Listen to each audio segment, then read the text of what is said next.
All right, I'd like to call the Mentor City something from- Council work session, June 25th, 2024 to order. Tonight's topic, housing study and needs and analysis review. So I'd like to start with the pledge to the flag. Pledge allegiance to the flag of the United States of America and to the republic for which it stands, one nation under God, indivisible, with liberty and justice for all. Julie, please call the roll. Mr. Blake? Here. Mr. Donovan? Here. Mrs. Dowling? Here. Mr. Freeman? Here. Mr. Kirschner? Here. Mr. Krieger? Here. Mr. Marne? He called me excused, thanks. What? He called me, he was excused. You got it, Sean, yeah. All right. Ken, lead us off. Oh, thank What you, you Mr. waiting President, for? members of council. So we're very pleased to have representatives, a representative from Stantec here today to talk about our housing study and needs analysis. We're particularly excited to have this. I think it comes at the right time in light of some of the development and redevelopment projects that are currently before council and that we anticipate. I'm going to turn this over to Mrs. Cantanzariti here to tell you a little bit about how we started in the process, please. Thank you, Mr. Filipiak. Members of council, just to kind of refresh all of you, back at the beginning of 2023, the city issued an RFQ for our housing study and needs analysis. And after receiving about 11 proposals, the administration recommended that the city manager enter into a contract with Stantec in August of 2023. So then we began our project, kicking off with the creation of our resident survey and then conducting stakeholder interviews that allowed Stantec to engage with the community and grasp our true objectives in completing this housing analysis. From that point, Stantec went into a deep dive at the beginning of this year in understanding our housing inventory, demographics, our current economic conditions, to better pinpoint the gaps in our housing market and recommend specific strategies for the city to consider. Tom Layton, Spencer Cox, and Steve Kearney have been the key representatives for Stantec, and Tom is here today from Minneapolis to walk us through the analysis and the strategies proposed. So I'll hand that over to you, Tom. Thank you for that introduction. Is this working? Yep. I'm very happy to be here, and I want to say at the outset that it has really been a pleasure to work with this community, and particularly the very engaged staff that have followed this process along the way. We had check-ins on a regular basis, and I think in most of those check-ins we had most of the individuals of Kathy, Larry, John, Kayla, Robert, and sometimes Ken at those check-in meetings. So your staff has been highly engaged in this process. We also had the pleasure and privilege of meeting most of you during our focus group process, and really benefited from that as well. So appreciated those relationships. I'm gonna want to just say a bit about how we think about housing studies.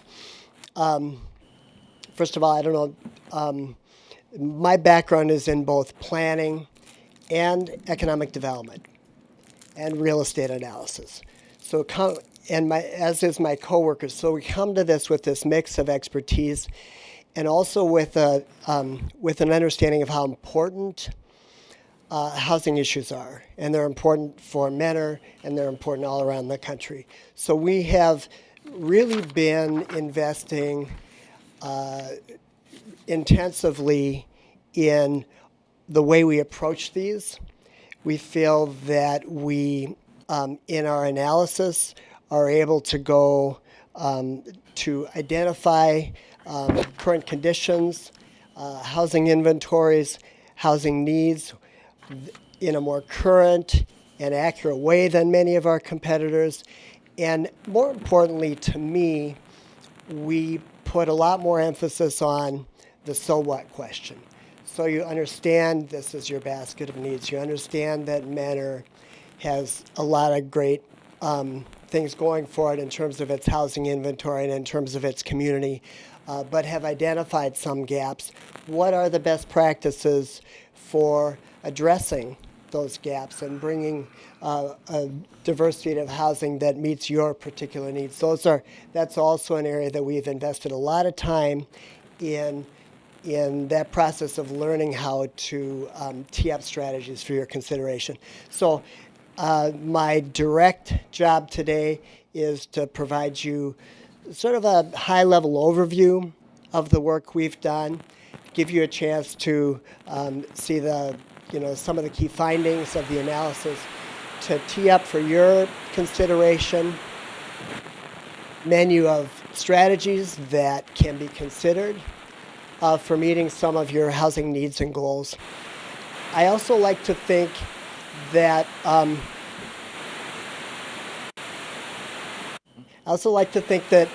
keep in mind that there's a broader purpose here as well, because part of this conversation, I think, and I expect you to agree, part of this conversation being at sort of a pivot point in your history, being mostly fully developed, having great strengths in certain types of development and lacking others, this gives an opportunity to think about what direction Mentor ought to go with regard to its housing stock and with regard to its attracting new communities to Mentor in the future.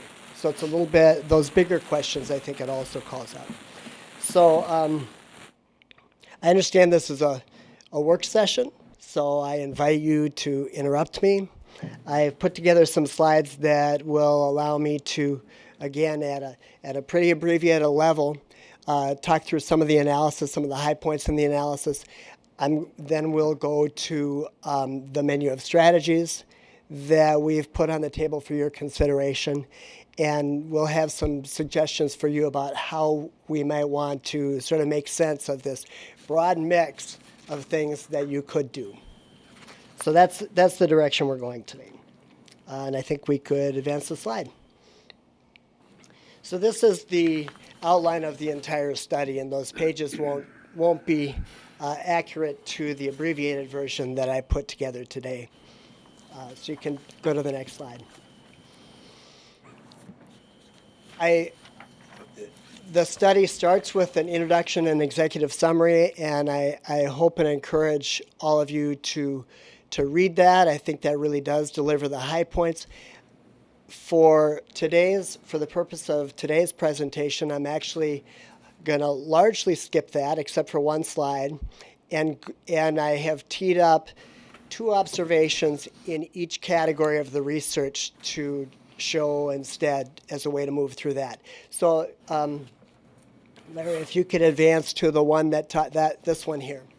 The one part of this I did want to pause on in the executive summary is this community engagement section, because it is important that we did a survey of the community, and you had really an astounding 900 some responses to that survey, where people talked about the type of housing they live in, how well it meets their needs, what type of housing might better meet their needs, and we're able to get some direct input from the public about this. Obviously, it's not a representative sample of the public, but there were enough responses that we could create subgroups among the public.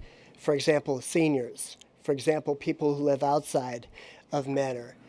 For example, younger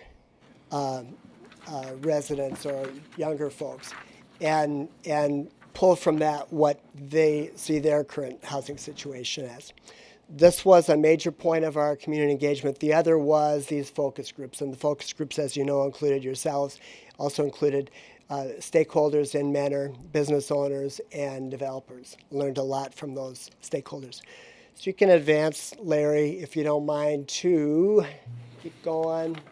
I'm going to go straight to into the sections of the plan. 2 more slides there. So for each of these sections, there's maybe 6 sections, and I've just called out 2 exhibits in each of these sections that I think tell interesting things about Mentor, and then we'll move into the strategy menu. So this slide is an illustration of, in a thumbnail fashion, of Mentor's economic base. And what stands out, each of the clusters of bars is a different type of industry category. The one on the very left is manufacturing. So for the manufacturing sector, Mentor has far more jobs than is the case. It's far more a percentage of Mentor's economy than is the case for the greater Cleveland metropolitan area. So very dominated by manufacturing jobs, which are living wage jobs, don't necessarily require a lot of education. It makes for a very solid economic base here. Next slide. The chart at the right shows the mix of jobs, of all the jobs. There's another way to look at the mix of all the jobs in Mentor according to 4 categories of jobs. The manufacturing jobs belong in blue collar. You're either the orange section of jobs is about service sector jobs, so that represents your retail jobs. So you can see that the blue collar job and the service sector jobs are the dominant parts of your economy. On the right, it shows the trajectory of those jobs over time. So blue collar jobs, while being a really important part of your economy, have also grown over that 12-year period. The service sector jobs have declined as a proportion of your overall jobs. Next slide, please. If I could interrupt for 1 Yes. second. The pages that are showing up here aren't the same that are in our booklet. So that last page was They're not the 22 on my, Oh, you found it. I couldn't. Yes, find I it. pulled out a selection of slides from your booklet so that we could have an abbreviated overview for this presentation. okay. So if when you call out the next page, give us a second because we're not, I could even call the page number. that one doesn't do us any good because it's a different page number in here. Is it? Yeah. Yeah. Oh, okay. Yeah, Sorry about that. Because his presentation is brief. Right. Yeah, he's only pulling. Just give us a second when you go to your next Will slide. do. It's 26. Faster we'll call them okay. out. That's page 26, I think. Thanks, Ken. Page 26. Got it. Okay. All right. You know, the takeaway from this is simply that there are a lot more people who come into Mentor to work in Mentor than there are folks that live in Mentor and are commuting out of Mentor for work. So again, it's just underscores what a job center it is. Only 5,000 workers both live and work in Mentor. Next slide. Pulled out 2 or 3 demographic slides. Next slide. These slides are a little hard to read. You may have teased your way through them in the report, but each cluster of bars for each city, did you say 39? Yes. Okay, for each city represents a age segment. And if you compare Mentor on the very left with the Cleveland metropolitan area, which is the 3rd cluster of bars, you can see that the older age segments in Mentor are overrepresented in Mentor. So in other words, Mentor skews older population, tends to be a little bit of an older population. It's not a monoculture. It's got all those age bands, but it skews a little older. Next slide. This one looks at family types. And the pieces I want to call out here are that 42. 42. pieces I want to call out here are that the Mentor cluster is on the left again. The largest bar in that Mentor cluster is married without children, which you might think aligns with folks that are empty nesters or retirees. The next, another large bar though is families with children. That's the blue bar on the left, families with children. So there are a lot of people in families, and you have a fair number of families with children still in Mentor. Next slide, please. And I included an income slide, and again, this is by income segments. So the lower income parts of the population are on the left. The higher income populations are on the right. If you compare Mentor again with the Cleveland MSA, which is the 3rd cluster, you'll see that Mentor skews a little bit higher income than the Cleveland metropolitan area because the bars are on the right side of the cluster are a little higher than the bars on the right side of the cluster for Cleveland. Next slide. So that was just a thumbnail of some of the demographic characteristics of Menor. I imagine none of that surprised anybody in this room. Market indicators. This is a slide that shows rents and vacancy rates for apartment buildings in Menor. Now, apartment buildings, Menor is really dominated by single-family homes, but you do have a number of apartment buildings that are. What number is this? 61. Thank you. Yeah, it's too bad that those page numbers automatically changed, right? Otherwise, you'd have it up there. So Menor's housing stock is predominantly single-family homes, as you know, but you do have a number of apartment buildings that provide housing for many households. And it's very interesting that both of the trend lines on this report tell the story that there's high demand for apartment living. When vacancy rates become low, and they're hovering around 2% right now, and when rents are rising, that's the blue line, at a high rate, those are both indicators that there's high demand for that space, and so apartment owners are raising rents. Next slide. This is the equivalent observation 63. for owner-occupied housing, and so these are sale prices of homes, and you can see, and it compares Menor with some nearby communities, but you can see for all of the communities that in recent years, I think since 2018, in recent years, there is again a steepening of those prices, those home prices that have occurred. Next slide, please. And this is one more observation about homes, and this is, I believe the blue line is the number of active, or the blue bars are the number of active listings, and those have declined in recent years. Fewer homes are being listed, and the red line is the days that those homes are on the market, and the days that they're on the market have also declined. So again, on the owner side, again, very tight housing market. Strong indicators of demand for single-family homes. Next slide. All right, now we're into the housing inventory. Next slide. 68. Dwelling types. What slide is this map on? 68. 68. 68. Okay. This is Menor's parcel map, colored according to whether homes are single-family homes or multifamily homes, and just sort of a very straightforward way to look at the degree to which single-family homes really predominate in Menor, although there are important other types of housing that are present in Menor. Next slide. Of the apartment buildings that exist in Menor, we did look at the rents that they're offering, and we're able to think about what the number of units in those apartment buildings that are affordable to homes making certain incomes. And so we did this analysis, and I'm just showing it in this brief overview to underscore the importance of having some apartment stock that are offered at affordable prices to meet the needs of members of your community that aren't affluent. Next slide, please. Can I interrupt for just a second? Yes. It says on there, there's 918 units in the city. The next one shows $720.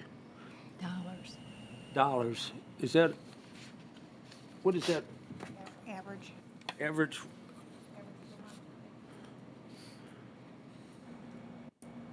I see it goes up.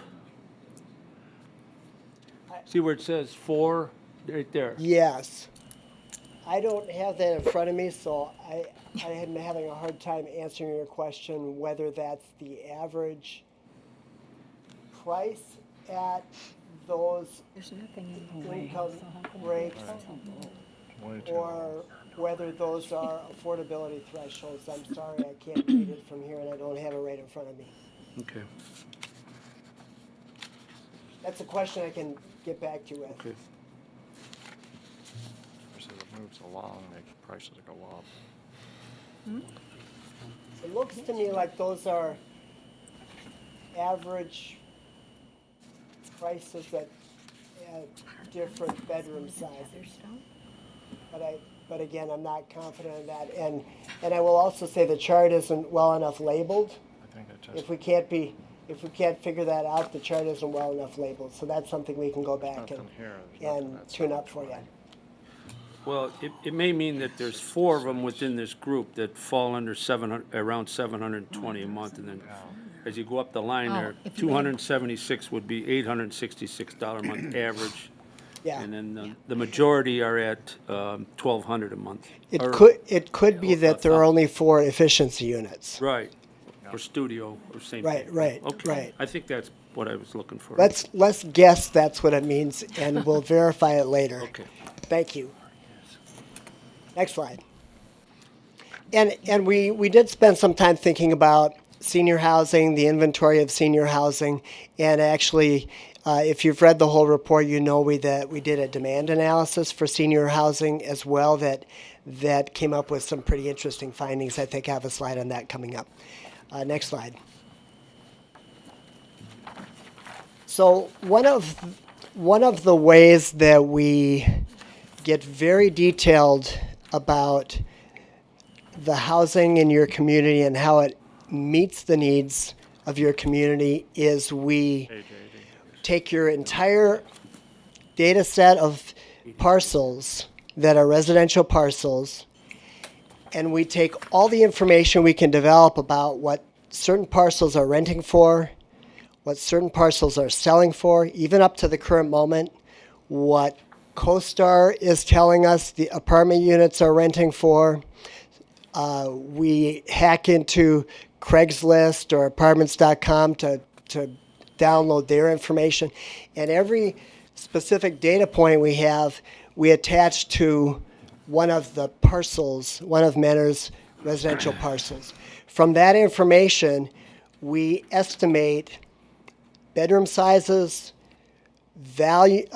Where we don't have that information, we estimate property value. We estimate, if it's a rental property, we estimate rental rates across your whole parcel data set. So you can see we essentially identify your inventory by bedroom size, whether it's owned or rent, and its affordability level.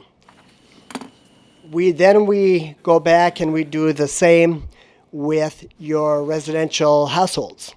We use a different set of tools with your households to identify a number of family members, to identify income levels, and on that basis to identify what housing they would demand. And we, along the same spectrum of rental, ownership, bedroom sizes, and income levels. And we're able to overlay one over the other.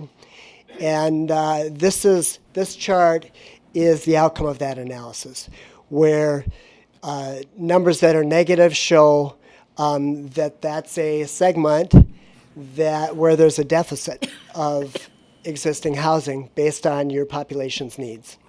And where they're red, that shows that there's an overabundance of housing of that type that meets your population's needs. That's a heavily analytical process. Next slide, please. I'm going to skip this one for now. Here's our senior housing demand analysis. I'm trying to segue to something else, but I'll pause on this. Your senior housing analysis is showing us, we compare the housing stock in Mentor with sort of national averages about different senior housing types, and what we learned from this is that you have an adequate stock of assisted living and memory care, but deficits in the area of independent living for seniors of different types. So that could be apartment buildings, it could be ownership formats, it could be lower density formats.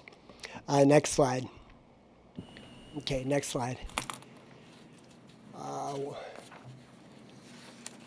So on this one of the one of the directions we take this data then is we want to develop a forecast of what housing types are needed in Mentor.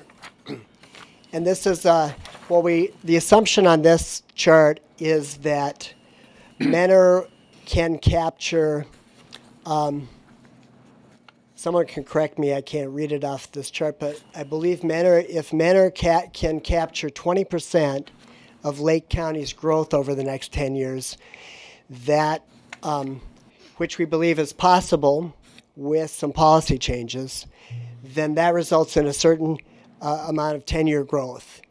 And this chart provides a distribution of where that 10-year growth is recommended to be distributed among different housing types to meet the needs we've discovered, also flavored by the input we've received from community members in our focus groups and the surveys. So that's the purpose of that chart. Next slide, please. So we've been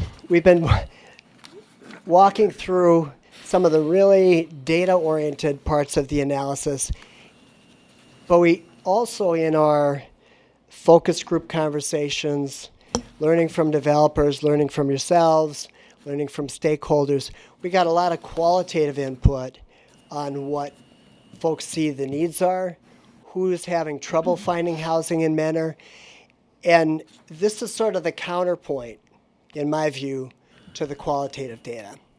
The counterpoint is suggesting that there's three types of populations that we have been hearing about need for housing in these populations over and over and over again in these conversations. So one of them is your existing residents. Because of the tight housing stock, it's hard for people as they evolve generationally or have new needs to move into the next type of housing that meets their needs. Whether they're seniors or people who are growing out of their parents' home to find their next housing. A second is the workers in local businesses. And that doesn't mean all workers need one thing, but there's a range of things that that workers might be looking for. Some want starter homes. Some would be interested in living in an apartment.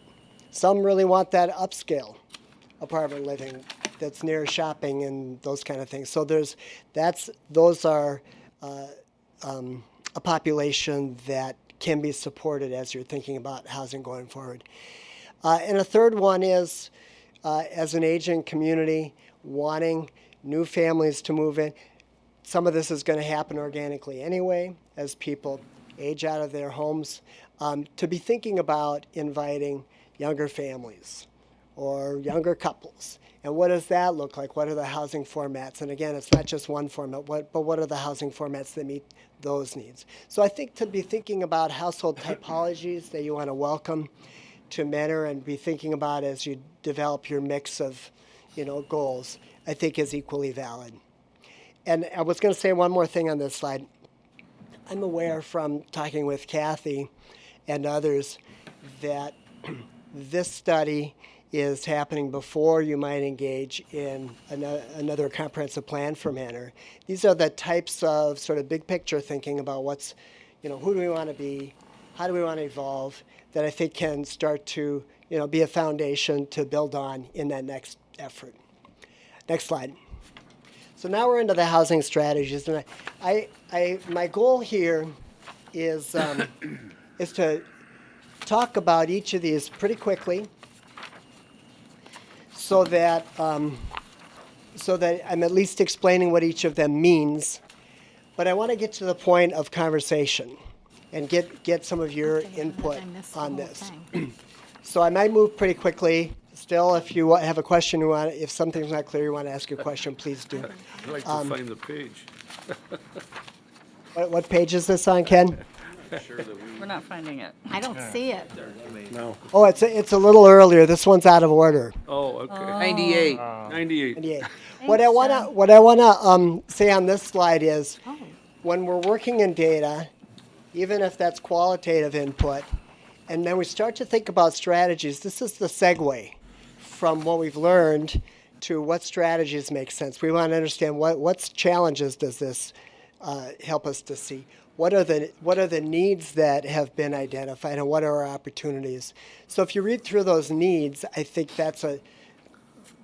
these are themes that have come up again and again. Single-family rental housing came up. Senior empty nester housing, both multifamily and lower density, one-level living. Upscale apartments. Some people are really interested in upscale apartments and condominiums. Attainable housing options. Housing targeted to young adults. Housing integrated with an activated commercial and entertainment district. So these are the needs that have come up in those conversations. Next slide. This then is the menu of strategies that we have put on the table for your consideration. These are not, I don't think of these necessarily as recommended strategies. I do think of these as all of them being appropriate to Menor, to your situation, and can address some of the needs we've identified. I'm gonna, as I go through these, I want you to be thinking about something specific, because I found it can be a little confusing to know if I walk through 11 strategies to know, well, okay, how do we tackle that? So I'm going to suggest that as I walk through these, you might jot down the two or three that you think, in your view, might be most impactful for meeting needs in Menor. And I'm going to suggest that you jot down the two or three that you think might be easiest to accomplish, which might be different. And I also want to suggest a third criteria, and that is that you jot down the two or three that you have the strongest personal interest in. Because sometimes it's when some people have energy for something that's easiest to accomplish. So if you're thinking about it through those criteria as we go through, then when we open up the conversation, love to get people's input on what they think might be most impactful, what they think might be easiest to accomplish, and what they think they would be interested in pursuing. So with that, next slide. So again, I'm going to go through these pretty quickly. The one thing that came up again and again, and particularly in developer conversations, I'm sure you're not surprised about that, are the ways that the regulatory environment can put obstacles in front of developers in terms of doing high quality housing here. Not going to surprise you that the referendum was expressed as a concern over and over. And from a developer perspective, to be going into a project and working on a project for an extended period of time, expending resources on that project, not knowing if months out it's going to be done, just puts a tremendous risk on the part of developers. So when I have my developer hat on, I understand that concern. And I also understand that the broad community doesn't have the same expertise to evaluate those things, both the benefit to neighbors of new development as well as the broader community, as you all do. So that's one thing that is definitely on the table for your consideration. Another one that would be kind of an easy tweak that we include in this list of potential zoning regulatory changes is in your commercial zones to just by right allow multifamily housing to be part of that. That's something that's not uncommon across cities. We know that commercial districts are, in some cases, shrinking. And to allow that to naturally evolve to include multifamily housing is an appropriate evolution and also supports those businesses. So that's another one for your consideration. Next slide. So again, I'm not going to belabor these. The next few are, oh, you can go one more, Larry. The next few of these really just look at different housing types. The first one underscores that upscale apartment living communities, as are being built in other parts of the northeast suburbs, are perfectly appropriate for Menor. They would bring a new typology here. There would be developer interest in doing those. I would encourage you to welcome them. It will bring a certain population that would really enjoy it, that would diversify the population here. There's really, from a planning side and a community building side, there's not a downside in my view. Next slide. Excuse me, so what type of housing was that again? You know, I'm thinking apartment buildings with elevators, possibly underground parking, plenty of an amenity deck on the second floor where they got the pool. You know, maybe it's part of the development near the mall so people can walk across and do their shopping. You know, so you're building both a place and you're building just high quality upscale apartments. Yeah. And there are certain policies that you could employ to welcome that. In some cases, as we talk about these, the first development or two might require city financial support because this is a market that hasn't been proved yet. But after those rents are established in early developments, subsequent developments are likely to be easier. This one is a program that some communities call inclusionary housing requirements, where they're saying for new multifamily housing, we want to either encourage or require that 10% of those units are affordable at some affordability level, and we're going to provide some public financial support to still make that pencil out from a development financial perspective. Lots of examples that you could look to for how that might work, and you gain a handful of affordable housing units with new market rate development. Next slide. This is a tax credit affordable housing. It's the most common way of producing affordable housing in the country right now.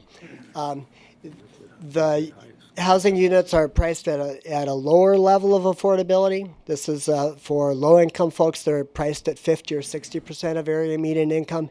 A suburb like Menor may not feel like this is a good fit. On the other hand, if it's part of a bigger development, maybe a broader, over a larger piece of land and it's one component of it, then it may be acceptable as a piece of that, as a mixed income type of a development. Next slide. Senior housing, clearly we've underscored there's still a need for that, and there are multiple, it would be appropriate as apartment development, as single level living, low density development in various locations in Menor. Next slide. Finally, in terms of new production, I'm not privy to the conversations that have happened here about accessory dwelling units, but I'm sure that you're aware of cities that have allowed a homeowner to add a unit on their property, either as connected to their home or over a garage, and stipulations can be put that home has to be owner occupied. So it's adding to the diversity of what's available as a rental unit. It's in a location where the property owner is right on site, so they're likely to be maintained and monitored really well. Communities have to have conversations about this to build acceptance for this, but it certainly can diversify your housing stock. It doesn't tend to yield, hundreds of housing units. It tends to yield maybe dozens of housing units scattered around a city. Next slide.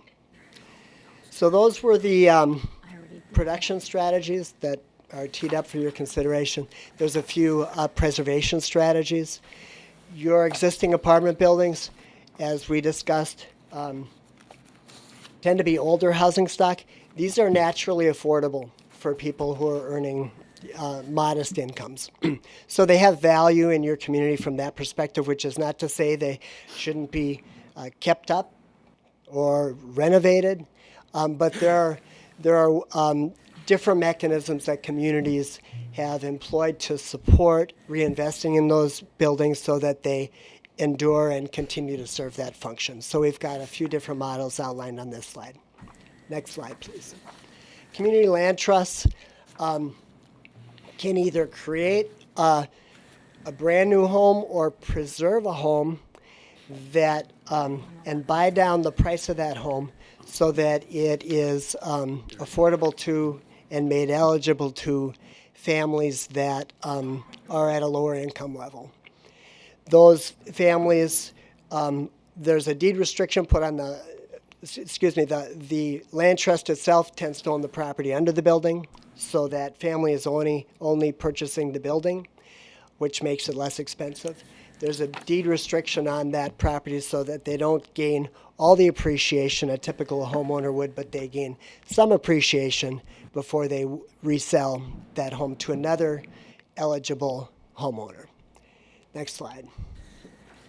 And finally, on the housing preservation front, knowing that your housing stock is of an age where it, continues to become older, obviously, and more frequently there may be repairs that are needed, upgrades that are needed.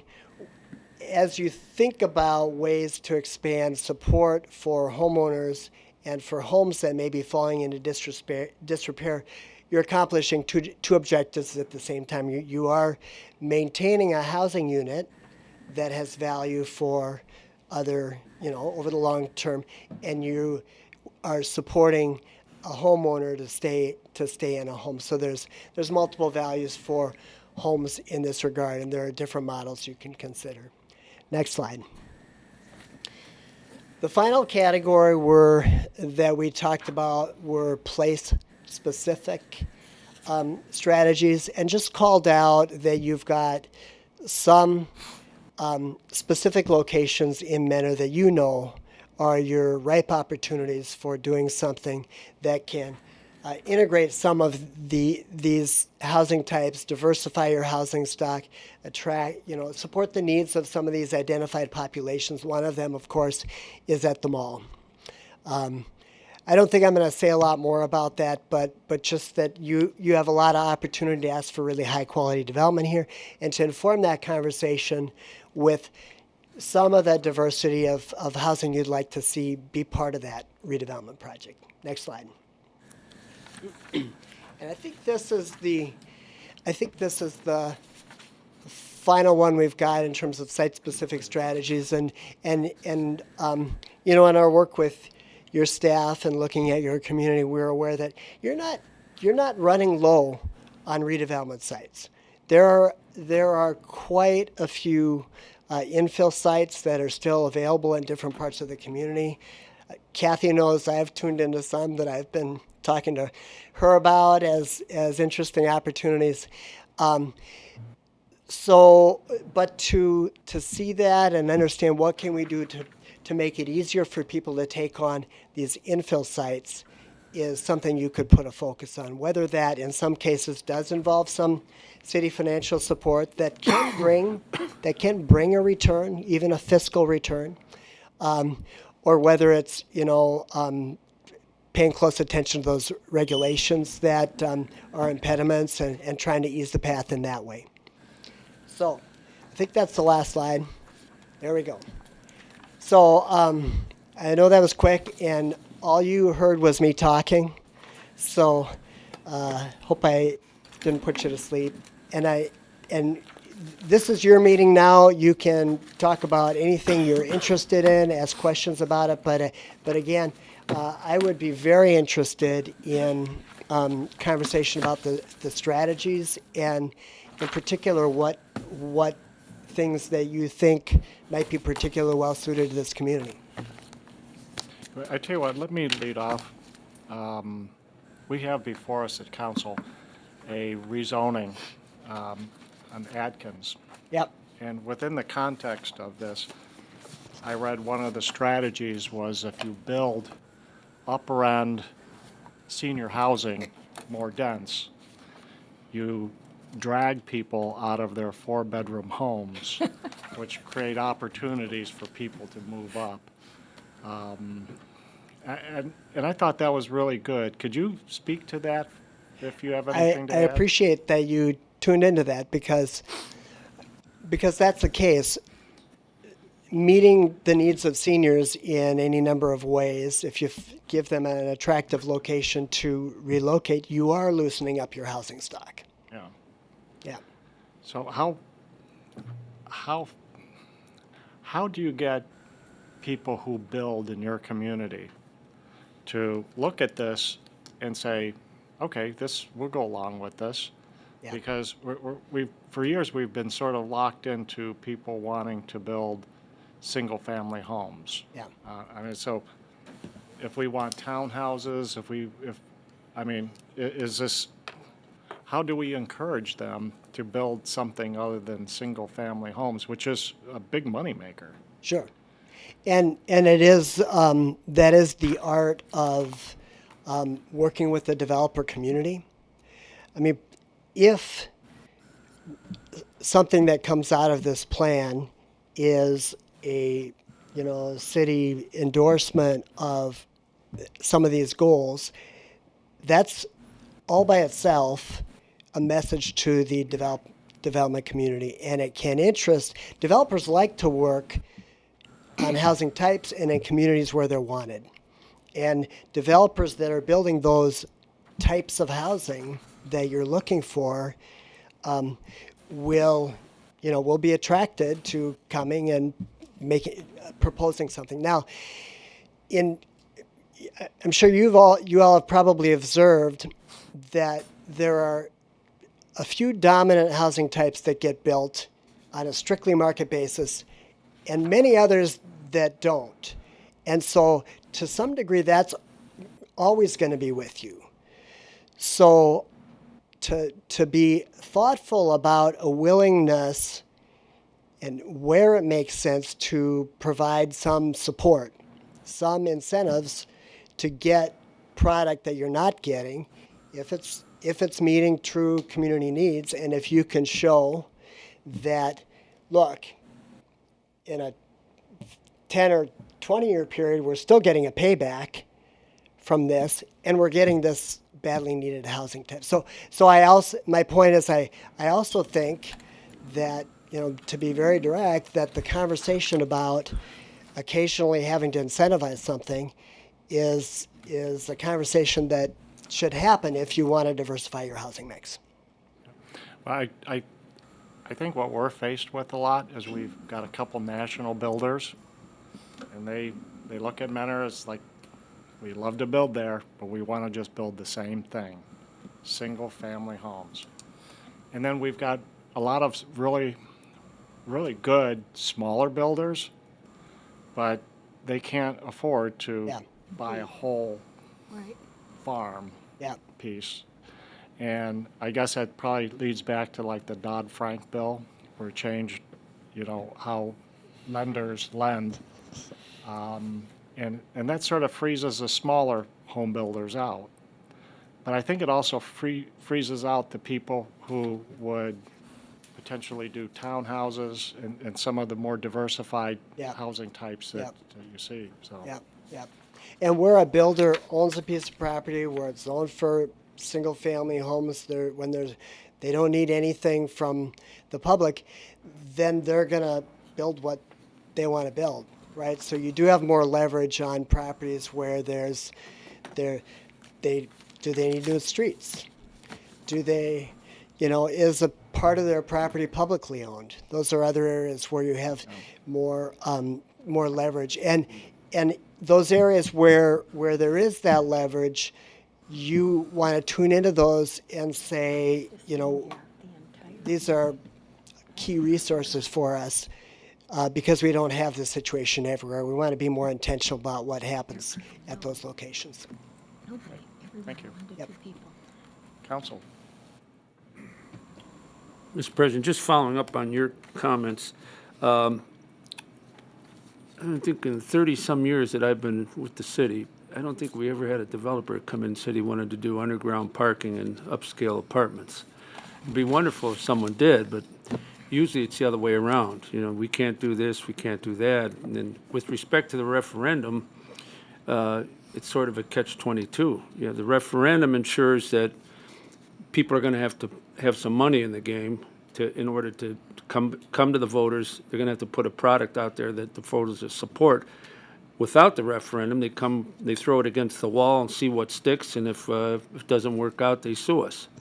So that's why we have a referendum, because we've upgraded the type of development that they can come in, and they have to go to the voters to get it done. I mean, I don't have a problem with not having a referendum, but if we could get cooperation from the other side, it'd be nice. But, and you mentioned mixed use. It's another one. They come in now, it's brick and mortar doesn't fly anymore. We just put townhouses in instead of a city center.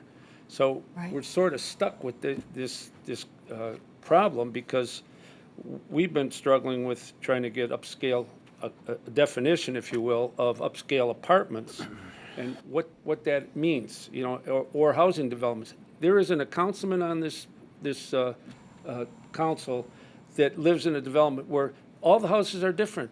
They're different, they're well-built, they have their own architectural style. You go down to some of these new developments, you need a garage door opener to find your house, because they're all the same, basically.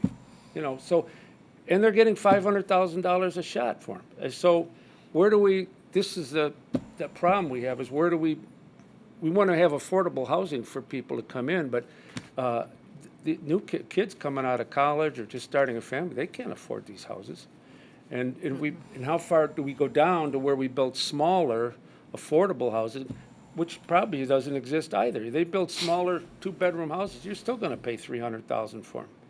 So we're sort of stuck in the mud, if you will, of housing and trying to find solutions. And we've got some good alternatives. We've got the Sears, we've got the Bolton property, and we can't get it wrong. But so far, I'm not too optimistic. Yeah. You keep your skepticism, but in the time I've spent here and seeing what's happened around the area and understanding the value of Menor, I think you will have opportunities to attract some real high-quality apartment development. I'm not sure when that's going to happen, but I feel it's coming. Well, oftentimes I hear Menor won't support it. It's Beechwood, Gates Mills, Pepper Pike, those types of upscale apartments and housing, they go quickly. But I keep hearing Menor won't support it. Maybe that's just an excuse to lower our expectations. But Right, and there's no way we can resolve this because it's something that may or may not occur in the future. But in any case, it can be something. It can be a goal, right? And find out. If I may say, we were driving around the city just before the work session, and one of the things Tom said to me, which I think was a very good point, is you could just get one developer to make that commitment. And Perino may or may not be that person, but I think they're a possible example. Mm-hmm. They're willing to commit. They're willing to go through this referendum process, which we don't normally see. And I think they're going to bring the quality. Mm-hmm. It will encourage other developers to hopefully do the same. Okay, well, they did it. And maybe then we can do it too. And look what the alternative option they're bringing. It's that upscale that we've talked about that you're looking for. Mm-hmm. Still bringing quality, but it's an alternative design, the low maintenance features. Exactly. That. And then again, it starts that reaction from other developers. And if you have the right tools in your toolbox, it provides some flexibility. Mr. President? I was just sitting and I didn't even realize it, but I sat and I was sitting and thinking of the houses on both sides of the streets, and the housing stock is very diverse on the water side, and there's small ranches on the other side, and I realized there's not more than 2 people living in a house on my street. Mm-hmm. Most of them are one person. I mean, seriously, but there's no place to go. I mean, there's no place to go. And you sit there and you think about the boats, and I'm realizing now over half those houses don't even have boats behind them anymore. It's just bizarre. So, and the average house is like 3,000 square feet. And that's a bunch of and I'm guilty as charged. But, I mean, I don't want to leave Menor. I have no desire to leave Menor, but I have not been able to find anything acceptable to do it. So I think the senior, like Kathy said, I think the senior aspect of it is, very important because we are an aging population. And I do have a question. Is there any market at all for studio-type apartments anywhere? I would like to, we should go back to that slide and see what the numbers show. It's again, Studio? Well, I think you said similar. Councilmember Dowling, it's again where the market hasn't been proved, because we haven't seen that here. We can't say for sure.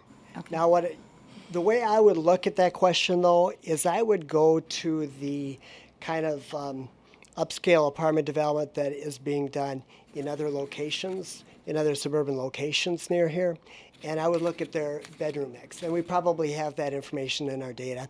And if they're including studio apartments in those bedroom mixes, and those they're renting, they're cash flowing, then I would say yes, you would have demand for that here.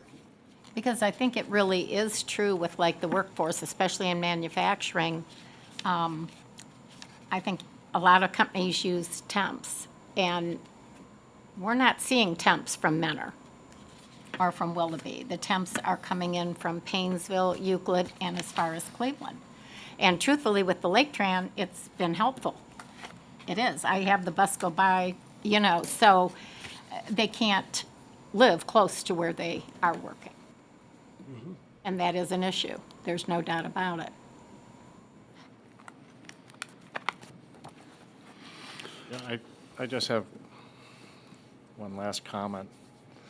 A couple members of council, almost said Congress. No, a couple members of council and city manager, we went down to Southern Ohio, March of '23, and looked at a developer, and I won't get specific, but what this developer did in terms of like campus development on upscale apartments, which is very nice. And we were excited about having it come here, but then it just fell apart. And I think it was because of rising interest rates, building material costs. I think what I'm driving at is just this economy with those pressures. It's really hard to get somebody who says, yeah, we want to work with you and produce this. Yep. But it would be great to have that. But it's just a challenge. And it's because of the market economy.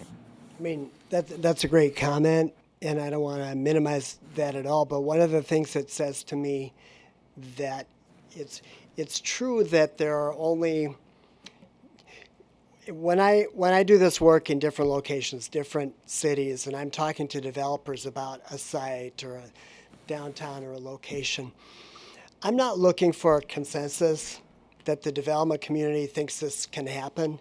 I'm looking for, are there some developers that see potential? Because developers, by and large, want to do it safe.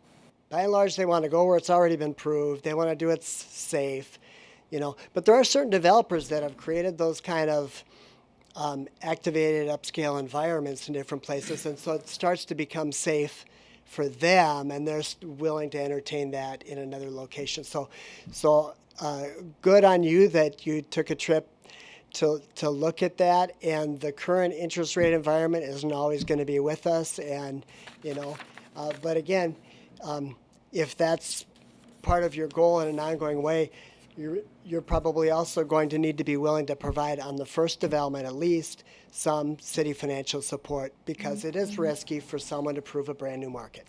What does that city financial support look like? What form does that take? Typically it may be a 10 or 15 year tax increment financing deal. So what that means is you're not earning any less property tax revenues from that property. You're just not gaining the increased value Right. for a period of time. So that's pretty much the only tool then that a No, community there has? are various, but that's the one that is probably most common and that most people understand. Understood. Yep. Ken, do you have anything to add? I don't know if I've come to you Just a yet. comment, and then I actually have a question think they did a very fine job with this study. I think what doesn't surprise us at all is that it confirms what this council and the administration has suspected about our own city in terms of where those needs lie, where the voids are within our housing stock, and how certain categories of housing, single-family homes in particular, are overrepresented and thus raising the costs. I had an interesting interaction with our county auditor yesterday, who is ready to release the information about their sextennial audit reappraisals, and we will be somewhere in the middle of the pack, around an average of 25% increase going forward, which doesn't make it any easier for projects to go forward. But I think we agree wholeheartedly with Mr. Layton's conclusion that this information, as it's been presented, provides a great deal of, I think, encouragement for developers who would look at this market and say, they've done, and I think this is exactly the reason why council administration wanted to do this, is to be able to confirm our own thoughts on our local economy and our local housing market, and determine whether or not this could be used as a tool for us to advance some of these various opportunities, and also help us by adopting some strategies. On the issue of strategy, and this is my question for you, how effective have you seen other communities in, so there are a number of positives that we can do both from a regulatory standpoint in terms of code changes. How effective have communities been at using tools that would effectively limit certain developments? Like, for example, we're clearly overrepresented here and having an abundance of assisted living and nursing care facilities. Would a moratorium, I'm just using that as an example, I'm not suggesting we're going to do that exactly, but communities using, putting stops or limits on the number of those types of developments, how effective have you seen that at changing sort of the direction of growth? I have seen that tool used. The nursing home, that's an interesting example. I mean, the long term, a moratorium doesn't have an effect long term. Or a limitation. Yeah, it has an effect short term. Right. So the question is there some kind of a regulatory regime that comes in and replaces that moratorium that would be effective? It can be done. I think Yeah. the question is, have you seen communities have success in sort of reorienting where the growth goes by using that as a tool? I think the tool where I've seen it be most successful is to use it to put a pause on development, and maybe development of certain types when you're going to do a rezoning study. So where the zoning code becomes modified to be more specific about what you want and what you don't want.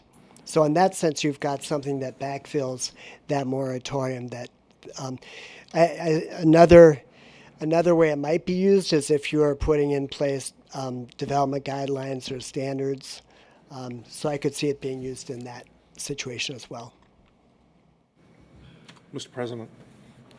So one of the things is you talked about what is doable. I think the notion of getting rid of the referendum is not doable because I think to Councilman Kirchner, there's somewhat of a lack of trust among some when it comes to developers, and there's sort of a reaction to any kind of development, some justified, maybe some not.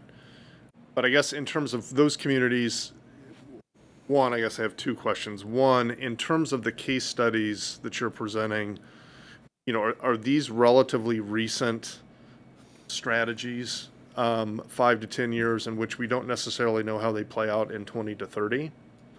So should we keep that in mind in terms of how we're, urban redevelopment was big in the 60s, right? And people point to that didn't turn out so well. And I know that because of certain assumptions and certain approaches. And I guess from urban planning and from data and statistics, are the strategies that you're proposing ones that tend to be successful not just in the short term, but in the long term, I guess is what I'm asking. Yeah, no, I think that's a good question. Urban renewal was a strategy that sort of clear-cut blocks of property, and so then you'd get a new monoculture of replacement development. I think infill development of the kind we've been talking about, where you're trying to promote some housing types that are different from what you have, to me feels like partly it's just organic renewal of your housing stock. As some of your housing stock ages, you're bringing in new housing stock that is also going to age eventually, but diversifies the population that it supports through being different types. So, in my mind, no, it doesn't wear out in the same way. And so, single-family houses are sort of at least historically, been the holy grail. That's the least resistance you get. People, are going to be homeowners. The belief is they have a stake in the society. They have the resources to maintain those homes. So whether rightly or wrongly, the perception is you're going to get good citizens that are going to come and be here and volunteer and be on BZA and city council and all that stuff. In terms of the doable, in terms of the infill strategy, if you're looking at, so for example, the long-term trend maybe that retail is not, which you talk about here because you've got the Amazons and the others, and some of the retail that we see filling in may not be what for some of us think is ideal.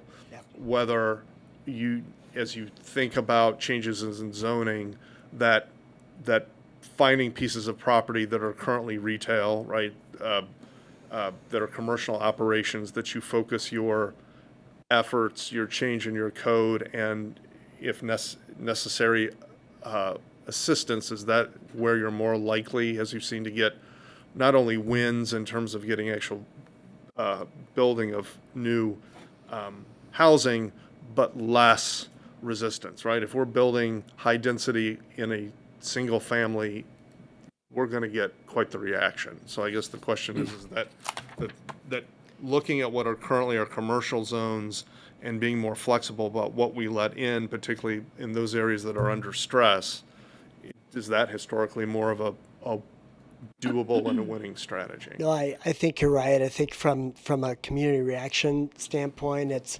helpful to say, look, we want our density, along our arterial roads. We don't want to change the character of every neighborhood in the city. And it also is beneficial to those apartment dwellers or condominium dwellers to be on the arterial road, and they accessible to getting out and getting around. So it seems to be a win-win. And may also result in new retail that is support adjusting they support the existing retail and provide more consumer power for supporting new retail. Yeah.